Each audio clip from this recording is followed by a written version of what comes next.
Hi everyone, welcome back to the Stay Hungry podcast. It's Joel and Martha. Today we are talking about mindset, and you can't make an omelette without breaking a few eggs. So, Martha, how you doing? I'm good. How are you? How's your week been? Horrendous so far. That's good. But no, all right generally. I think, yeah, no, all good. Yeah, It's been very busy here, just hasn't breaking eggs. it? Just breaking all the eggs. How was your holiday? My holiday was amazing. I went to Lisbon, city, beach. The beer's really nice there. Super bock. Delicious. Food is incredible. Oh, I had so much food. Seafood. Lobster roll, salmon burger. No. Yummy. So I'm not a beer person, and I'm no longer a seafood person. Recently or? No, on honeymoon, I had a big seafood platter with my wife and got very, very, very severe food poisoning. Hannah too? No, she did. Yeah, sorry. No, she got it too. Not quite as bad as me, but pretty bad. She isn't. This is the luxury end of our honeymoon, so it kind of spoiled it. But now, when I eat most seafood now, Takes you back to a I'm dark having place. to work really hard at it. Yeah, and you don't want to have to force something. So I'm not like, it doesn't immediately make me feel ill, but it's a bit like, it's just, yeah. Yeah, Malibu's like that for me. Can't drink that. Yeah, I could understand that. I wouldn't drink that anyway, but I get that. I think Sambuca does the same. Yeah. Yeah. So, essentially today we're talking about the uncomfortable path to growth. Mm-hmm. I think like most successful entrepreneurs, most successful business owners realize quite quickly that they're going to have to spend a fair bit of time in discomfort. Mm-hmm. And like, I guess like I would describe it as, not that I'm speaking from experience, but when people say they enjoy running marathons, that doesn't mean that they don't suffer for it. Yeah. And that's kind of what we're getting at. Yeah, it's like if you could bottle that feeling at the end of an event like that, but of course you have to go through, it's like anything, like a girl I follow is like doing bodybuilding competitions, and some days she's like, this is so hard. What's her name? Her name's Sian. Oh. I was hoping it was going to be someone I knew, local, No. but it's not. No. Okay. So, yeah, the key theme we're going to be talking about is kind of, and I know we come back to this a lot, but getting out of your comfort zone, but also like, and you might twig now where I've come up with this theme. I know already. Yeah. Immediately know. Actually, mine was almost the same thing. Yeah, I thought it was. Yeah. So it's the fact that sometimes you can't just keep doing the same thing and expecting a different result. It's like the sign of insanity or whatever. Mm. And that might mean that your messaging needs to change. That might mean you need to be more direct. That might mean that your logo needs to be smaller on your creative. Like whatever it might be. It might mean that you need to change your brand colour. But it might be you're targeting the wrong people. Yeah, and in our case, chances are a business has approached us because they want change. It might be growth. It might be, well, it's pretty much always growth, but it might be growth to scale. It might be growth to become profitable. And long story short, we've recently had a client where we've gone through rounds and rounds and rounds and rounds and rounds of amends, and they're so precious about the language that they use and their branding and their colours, which, like by trade, I'm a graphic designer and I've worked in branding for a lot of my life. So I do understand about protecting that. But sometimes to get the result you want, you can't keep doing what you were doing before. No. And there's a difference between messaging that aligns with your brand, which I applaud, and just like nuanced, gentle messaging that actually won't do anything. Yeah. And if you approach a direct response marketing agency, they're going to come up with stuff that's pretty direct. And with that particular instance, like, we were getting so far away that I said to Evie, like, this, like, I can't launch these ads because they're never going to work. Like, Yeah. if it keeps getting changed and changed and changed, I can't confidently say this is going to work because this is how we do it. We can't take responsibility for ads that we haven't written. Yeah. And in this instance as well, we've worked in that space a lot.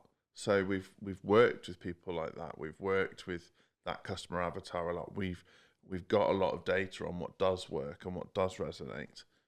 And sometimes, and this sounds like I'm being a bit protectionist of our business, but what I'm saying is if you've approached somebody like us, sometimes you've got to take the leap. It's not just about passing the money over. You've actually got to take the leap and let them do it their way. And if they're good, like I'd like to think we are, we're not going to do anything that sabotages your brand. We're not going to, we're not going to turn Coca-Cola yellow. It's not like we wouldn't do that. But also there's a dose of reality of if your business is under £500,000 turnover and isn't pulling up trees, how much do you think you need to protect your brand? How well known do you think your brand is at that point? How recognizable is it? And then, and I don't we're quite smart this end. We do trademark searches. We like check on copyright. We do look at company's house. We know what's going on with our clients. It's not just sounds bitter, but there is a big lesson to be learned. And like for me, the comfort zone is like the biggest enemy of progress. So, and it can come in various forms. So like some people's comfort zone is not feeling like they're being stretched, so they don't feel that stress. Some people's comfort zone is they're very like protectionist, very like perfectionist about their brand or their website, and so aren't willing to try things that they disagree with, but they can't tell you why they disagree with it. Yeah. And then I guess the other is like the people who say they want change, but change is the thing that they fear the most. Yeah. Yeah. I mean, sometimes we have pushback on this from clients who haven't ever like directly reached out to their clients. So filming videos, doing a webinar, doing a live event is all stuff that the first time you do it is going to be terrifying. I mean, even like, I don't know, the most famous speakers in the world, like the first one would have been terrifying, and maybe even now still uncomfortable. Yeah, I think like it's of course it is, because it's not that they're nervous before they go on stage. They're well practiced. They're well versed at it. They know what to do if it goes wrong, but there's always a possibility it could go really wrong. So I look at comics and I think, oh, well, one, I'm not that funny, so I'd never be able to do it. But like when people are heckling, I'm like, God, that would really. And some comics have like built their careers. Someone told us in an interview recently, didn't they, about a very famous comic who all of his content online is him dealing with hecklers, and it's ruined his stand-up because now everyone just comes and thinks that they can heckle, and they literally have to put posters up saying please don't heckle because he can't get through his routine. And that must be a fucking nightmare. Like he's way beyond his comfort zone because now he's got no routine. Yeah, and I guess like for a lot of comedians as well, like having like fast quips and being able to deal with heckles is like base level comedy. They're like, yeah, no, like we can all do that. Like that's why we're funny in the first place. It's actually these clever ideas that I've built into a narrative, and I want to take you on a journey through my set that make me a good comedian. But you're making me come down to my base level, which you could go and get in the pub, just find the funny bloke in the corner. And it's so like Henry Ford says, if you do what you've always done, you'll get what you've always got.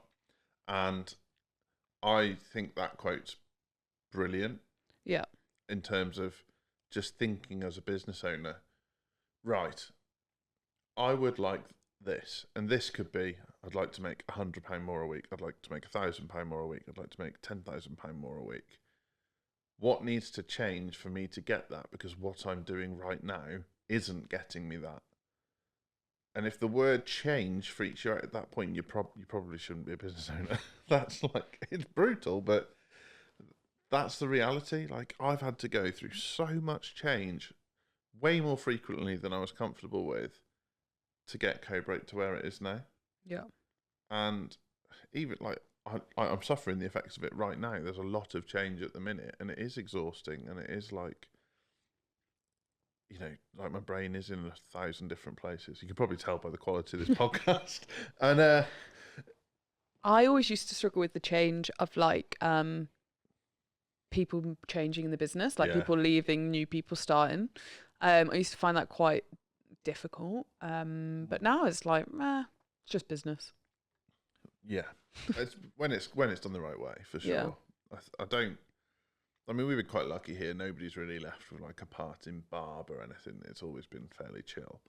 But we're in a spell now where I think we're going to be quite settled for a while. I'm hoping people are like the right fit. Yeah, which it has been for Oh yeah, I mean, some time now. like we're dancing around it. Evie's fucking off.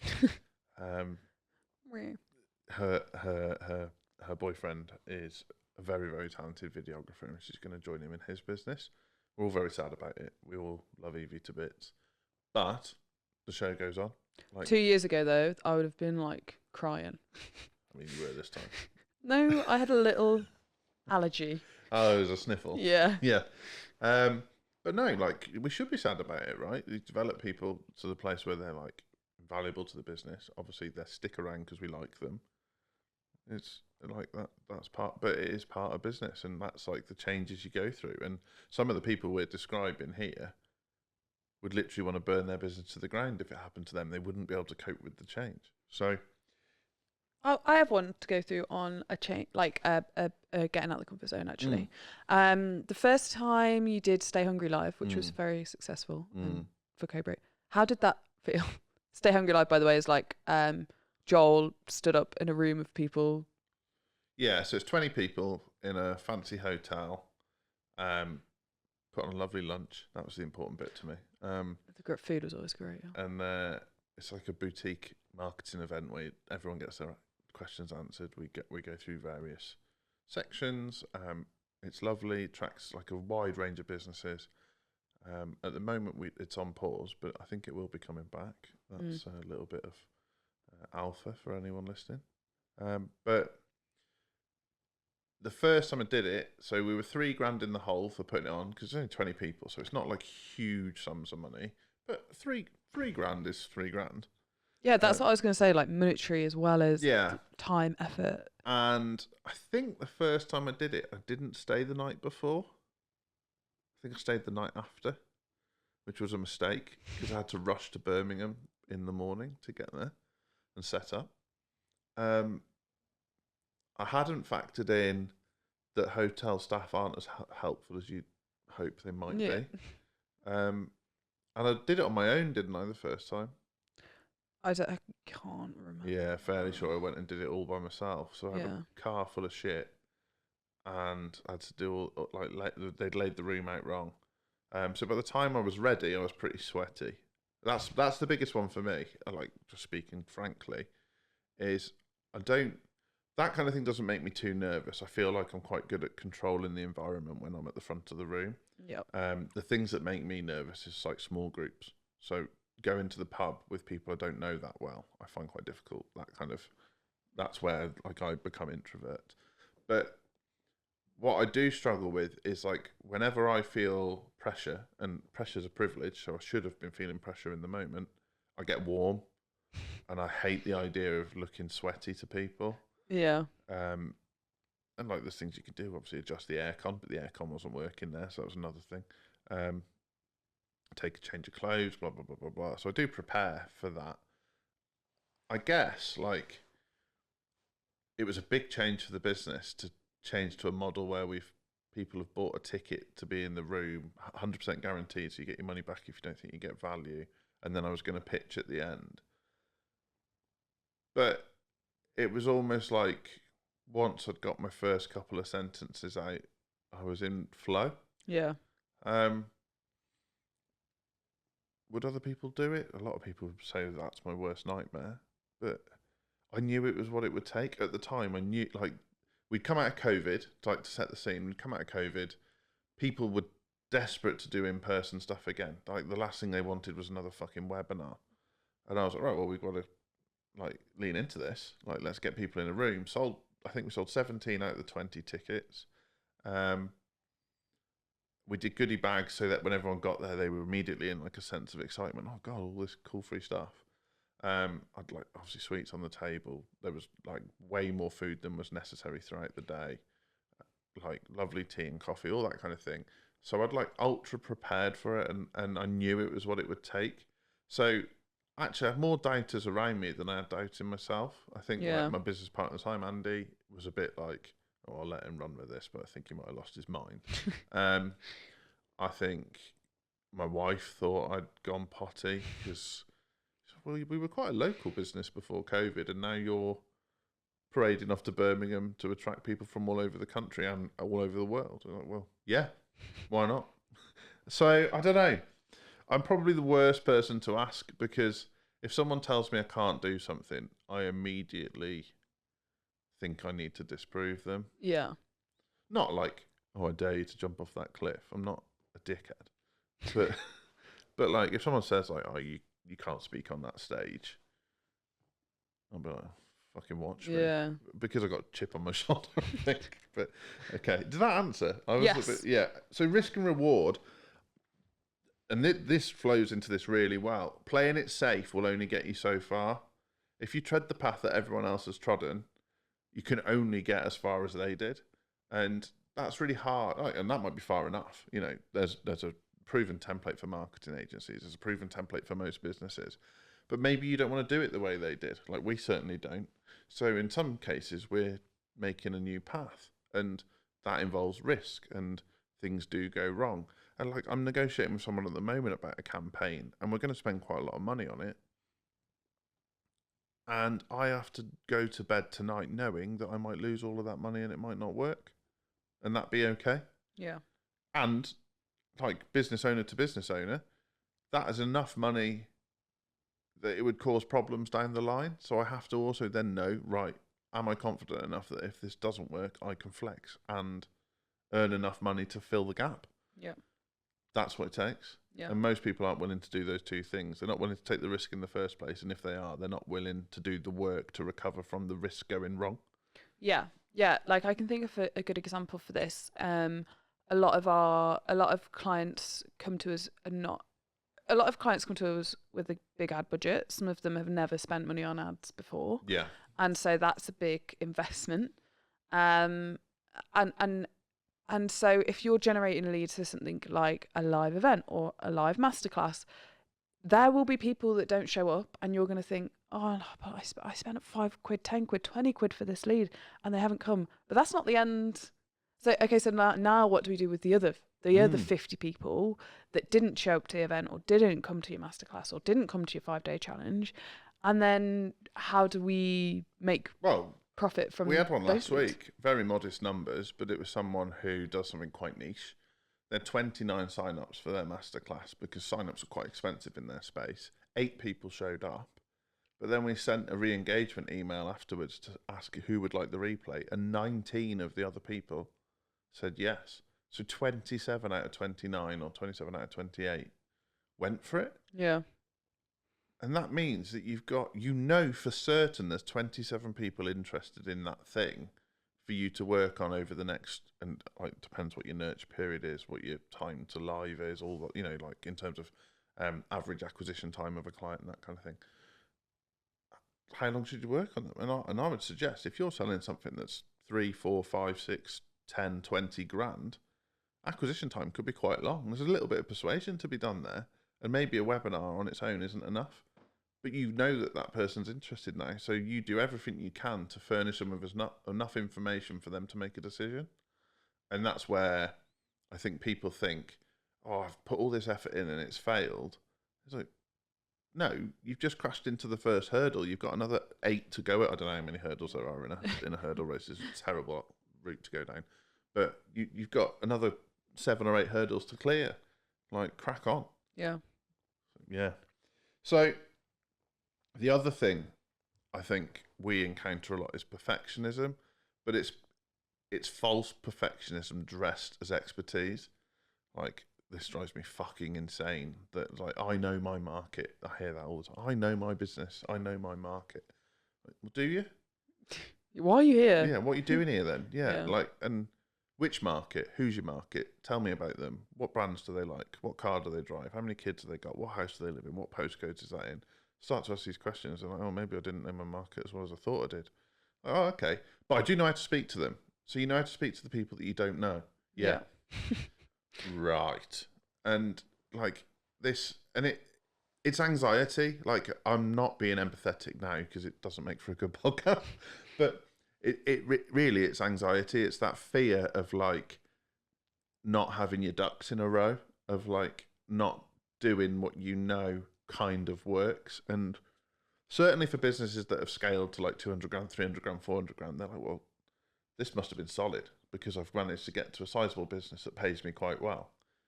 Yeah, but that doesn't mean they're the tactics that are going to get you to 1 million. Yeah. Well, what about the untapped market? Yeah. The people you haven't been speaking to, but you don't know. And so like one to many, for example, one to many for those that don't know is like things like speaking from the stage or webinars or group programs might not have been on your radar before because you didn't need it. But now you need a much bigger audience to get the same level of scalability as you had before, because although the numbers get bigger, the ability to convert people normally drops because you're dealing with more cold people, blah, blah, blah, blah, blah, blah. So you need to get in front of a lot more people. So if I turn around to someone who's got to 400 grand quite successfully, living a nice life, got a nice house, kids go to a nice school, blah, blah, blah, and I say, to get to 1 million, I think the best tactic for you would be to get yourself booked on a few stages. A lot of people, their arse drops out. They're just like, I don't know how to do that. And then I chat to them and I was like, well, okay. And then, well, I do know how to talk to my audience. Oh, hang on, a minute ago you told me you didn't know how to do that. Now you're saying you do know how to talk to your audience. Have you ever spoken to a large audience from stage before? No. Right, okay, well, either I or someone I know might be able to help you with that. No, I know what I need to say. Have you ever structured a stage talk before? No, but I know what I need to say to my audience, and if they're my audience, they'll get it. Okay, and so that kind of thing really gets in the way of a lot of prospects, I think. Like, yeah, they get in their own way. Yeah. Yeah. Nice. I'm trying not to be too specific. Yeah, you don't want to bury anyone. But the other thing that comes with this, and again, going back to when we did the live event, is you've got to be adaptable. Things happen, and live events are the best way to learn how to do this quickly. So things happen that you don't expect, and you have to be able to like quickly like navigate that. So there might be a power cut, would be like a really extreme example. But people say weird shit in live environments. It's happened to me, and one time I didn't cope with it very well. But it's happened to me over and over again where people be like, I disagree with that. Well, you've paid to be in the room and I'm the person stood at the front. Shut the fuck up. But it's like, okay, you disagree with it. Talk me through it, and they'll say why they disagree with it. And usually the reason they disagree is a very personal example. So it's like a data of one. It's like you know, and actually when you get into it, it's like, well, okay, but let's just talk about a slightly broader spectrum of data, like slightly broader spectrum of person, and they come round. But I've had so many things people show it, like things that you have to adapt for in that, right? People showing up late, people interrupting, people's phones going off, people falling ill. People not listening, I think, would get to me. Like people like doing their own thing. Oh yeah, there's always one, especially if you do a workshop. There's the person that says, "I prefer to work from my laptop," and I'm like, right. And then I'll like do a 10-minute task of the room, let's say. And when I do a 10-minute task of the room, I always do a lap of the room, but I kind of do it at a distance, so they don't really know that I'm lapping the room. They just think I'm going to grab a coffee from the back of the room or something.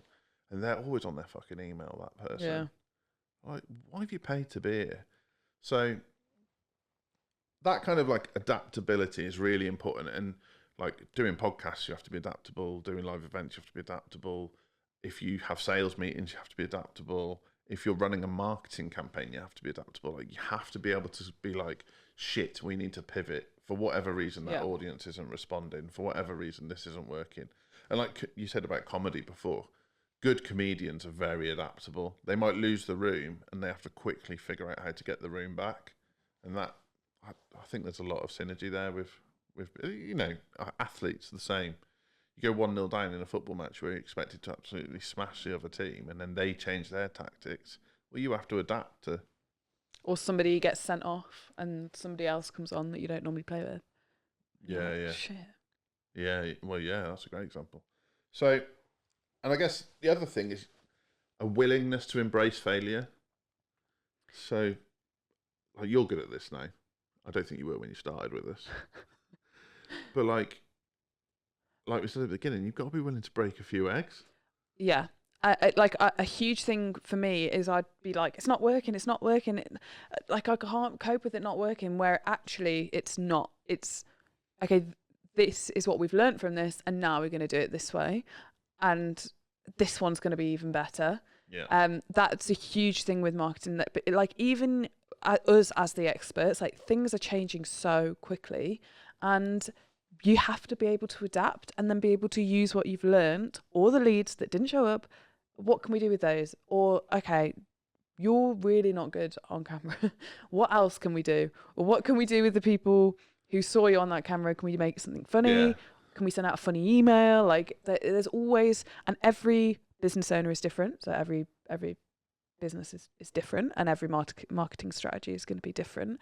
And even two businesses in the same niche with the same tactics might go two completely different ways. Yeah. But we'll still get there. We're still going to like end up at the top. But there's so many like nuances that it might look like you've got two businesses that are exactly the same with exactly the same audience, and you'll run the same strategy and they'll go completely opposite ways. Mm-hmm. And it could be like, oh, their logo's brown and their logo's blue, something like that. It could be like the first email subject line was this for that one and it was this for that one. Like the variables are huge, and the failures teach you that as well. And like most of the biggest successes I've seen in business have come from failure, which sounds mad, but like it drives you to try harder, or drives you to try something you wouldn't normally do, and that's where the magic happens. And like, we've ran campaigns, like we're good at running campaigns, and I've just not been quite happy with what it is. And so I've pushed and dug a little bit deeper and looked at like, well, how can we create a retargeting audience? How can we like pivot a little bit? How can we improve the landing page? How can I improve my video to camera on that landing page? How, like, where should we tweak the colors here? What about the color of that button? That's where the success is found, in the detail, and like the devil is in the detail, that kind of thing. But it isn't found in the detail at the start. If you get bogged down in the like analysis leads to paralysis mindset of that perfectionism and that kind of being too scared to fail, you fail anyway. Yeah, like you can. There's no point in having something in the drawer that's at 90% but never goes out because you wanted it to be 100%. Like that, it's huge. Like for us and for our clients, like we need to get something out now. This is happening. Black Friday is happening next week, and you've just onboarded this week. Something has to go out now. And the sporting analogy for that's great too. If you think Olympic 100-meter final, there is nobody lining up on that start line that is bang on 100%. They might have had a bad night's sleep. Their shoes might not quite be fitting as nice as they like. They might not like the starting blocks at the event. They might not like the starting gun. Their national uniform might not fit them as nicely as the one that they get to wear from their sponsors when they're not competing for their country. And so if Usain Bolt decided, I'm only ever going to race when I'm at 100%, he'd have never have got on the start line. Yeah. And like, if you take that approach into business, it makes a massive difference. Or if he'd have been like, I won't race because I might lose. And my brother has that mentality. My brother was a very, very good sportsman growing up, but suffered with anxiety. He won't mind me saying. And so whenever he got to a level where he thought he might lose, and sometimes that was local, sometimes that was county, sometimes that was regional, sometimes that was national, he stopped. Because he hated the idea of losing more than he enjoyed the feeling of winning. Yeah. And I think it's really important that if you want to succeed in business, you've got to be willing to lose. Yeah. So, final thoughts on this to sort of sum up. Basically, you've got to get involved. You've got to get stuck in. You can't dip a toe in. You can't wait until everything's perfect. Jump in and go all in. Yeah, go all in. And I know that some people listen to this and be like, oh, I don't do business like that. That's fine, but we do. Yeah. Yeah. Yeah. I was actually saying to Evie today, with the situation of this is never going to work because it's been changed so much. it's not how we do it. That was going to be so impactful, and I just coughed halfway through. Yeah, you fucked up the end of the podcast. Do you want to go again? Yeah. I was saying that this is never going to be so impactful because it's not what we do. It'd be better for us if someone hands it all over and goes, you do this, because I want that responsibility if it doesn't work. If it doesn't work and we've done it my way, which won't happen, but great. Like, I know where we go from here, but if everything has changed so much that it's not our ads anymore or our strategy, then like that's kind of on you.